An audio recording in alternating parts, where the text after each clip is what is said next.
কয়েকদিন আগে যে ঘূর্ণিঝড় জলোচ্ছ্বাস হয়ে গেল, সেখানে হাজার হাজার মানুষ ক্ষতিগ্রস্ত। যেগুলি সম্পূর্ণ ক্ষতিগ্রস্ত তাদেরকে আমরা ঘর তৈরি করে দেব। আংশিক ক্ষতিগ্রস্ত তাদের জন্য আমরা ঘর নির্মাণ উপকরণ দিয়ে সহায়তা করব। অর্থাৎ এই যে প্রাকৃতিক দুর্যোগ, এই দুর্যোগে যারা ক্ষতিগ্রস্ত তাদের পাশে আমরা আছি সামাজিক উন্নয়নের জন্য।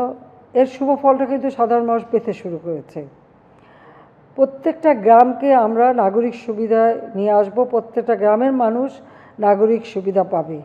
মানুষের প্রত্যেকটা চাহিদা যাতে যথাযথভাবে মেটে তার ব্যবস্থা করছি। জাতিপিতা বলেছিলেন ভিক্ষুক জাতির কোনো ইজ্জত থাকে না।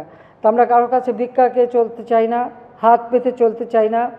যতটুকু আমাদের সম্পদ সেটাই যথাযথ কাজে লাগিয়ে আমরা নিজের পায়ে দাঁড়িয়ে মাথা উঁচু করে চলবো, সম্মানের সাথে চলবো, সেভাবেই বাংলাদেশকে গড়ে তুলব।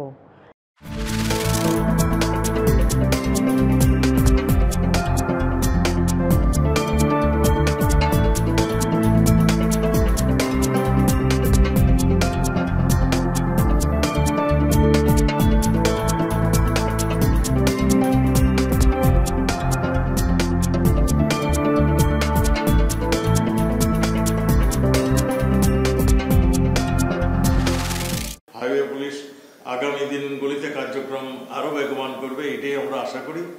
মহাসড়ক কেন্দ্রিক জনগণের যানবাহনের নিরাপত্তা বিধান করবে, হাইওয়ে সুন্দর থাকবে, নিরাপদ থাকবে, এটা আমরা বিশ্বাস করি। শুধু হাইওয়ে যানজট নয়, হাইওয়ে পুলিশের অনেক কাজ রয়েছে সেখানে। চুরি ডাকাতির পাশাপাশি স্মাগলিং বন্ধ করাও হাইওয়ে পুলিশের একটি কাজ।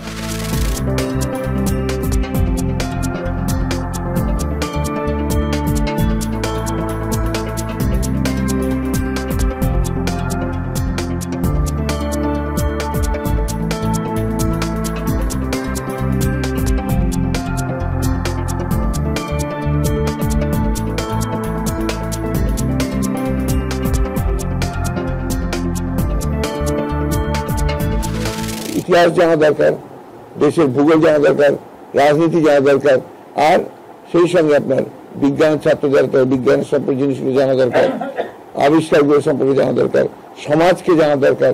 এই সব মিলিয়ে আপনার একটা জ্ঞানের যে ভান্ডার সেটাকে বিস্তৃত করা, এটা আপনার খুব বেশি জরুরি।